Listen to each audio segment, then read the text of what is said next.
I've been working through this stuff. We don't know nearly as much as we're going to know in the future about Edward Snowden. And there are some issues that I find are more relevant than others. I'm not really terribly interested at this point in saying the man is a hero. I certainly don't think that he is a traitor. And it's quite clear to me that what his actions, at least, were heroic in the sense that he has knowingly opened up a huge can of trouble for himself, and seems to have done so with the best of intentions. And I think that's admirable. I mean, there is a lot about the guy that we don't know. What is, I think, more enlightening at this stage about Snowden is what he has exposed just in terms of how much private industry is part of this national security state.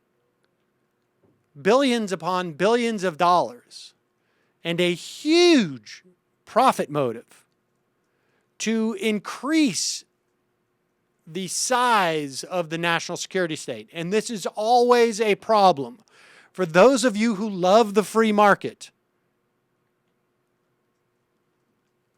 you must obviously, in the idea that money incentivizes growth and entrepreneurship and private enterprise, this is a real problem. And it was something that was started under the Clinton administration in attempting to shrink the size of government. Of course, it's not shrinking, and the size of government, at least in this regard, has shrunk relative to the size of the apparatus. Nearly half of this national security apparatus has now been privatized, where there is an ongoing incentive to enlarge this apparatus. An incredibly powerful incentive, where our tax dollars go to increasing this private industry.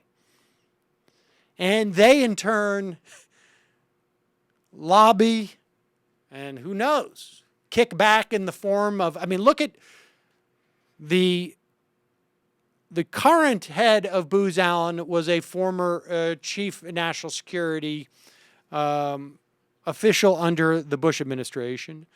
The current head of the national intelligence was a former Booz Allen employee. And so we have created a monster.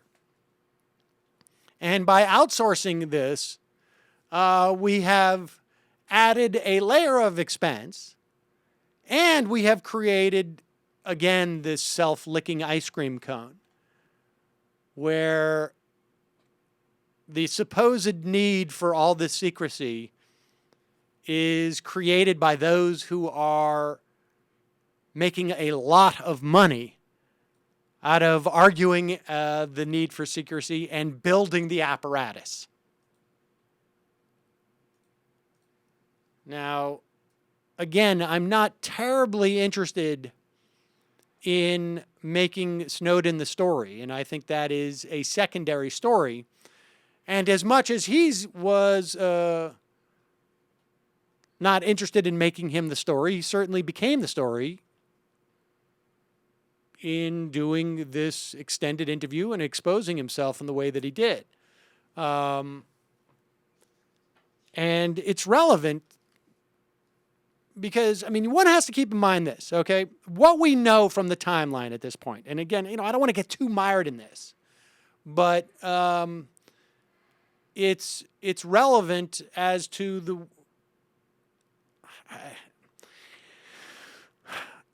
I'm not convinced that we really have a good sense of what, of why we know what we know at this point, and how we came to know what we know at this point.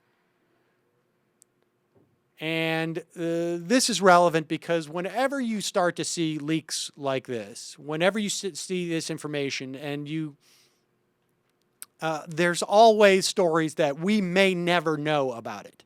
Now, this does not in any way implicate the essence of what we know from Snowden at this point. The government has not in any way, as far as I have read, denied any of the validity of the information that has been passed on at this point from Snowden. No one is denying that PRISM exists. No one is denying that Blarney or Boundless Informant exists. No one is denying that the FISA court now, instead of signing off on specific warrants in specific instances, now has assumed the authority to sign off on large programs without scrutinizing what is individually sought in those programs. And that clearly goes beyond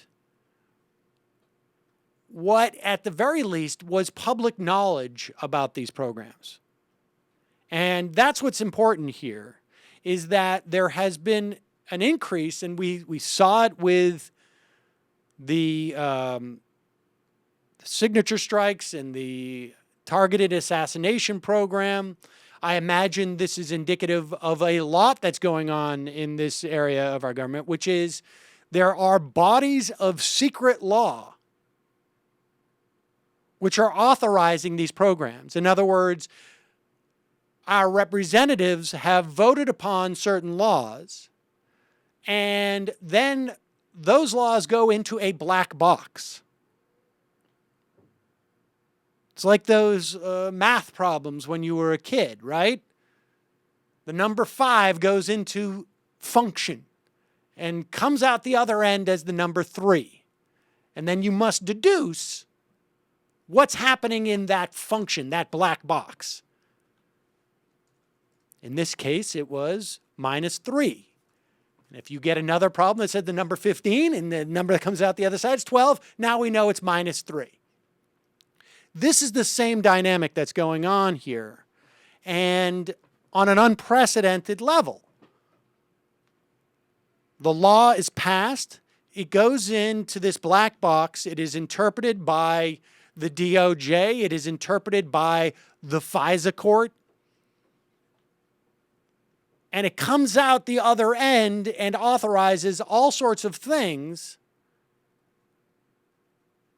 that have not been adjudicated publicly. And this is what the heart of what Wyden and Udall were screaming about for the past couple of years. The American public does not understand how these laws are being interpreted and then how they're being executed. And that has become the biggest revelation, I think, of these that we have seen so far from Snowden, is that we now have a sense of how they're interpreting them and what comes out the other side.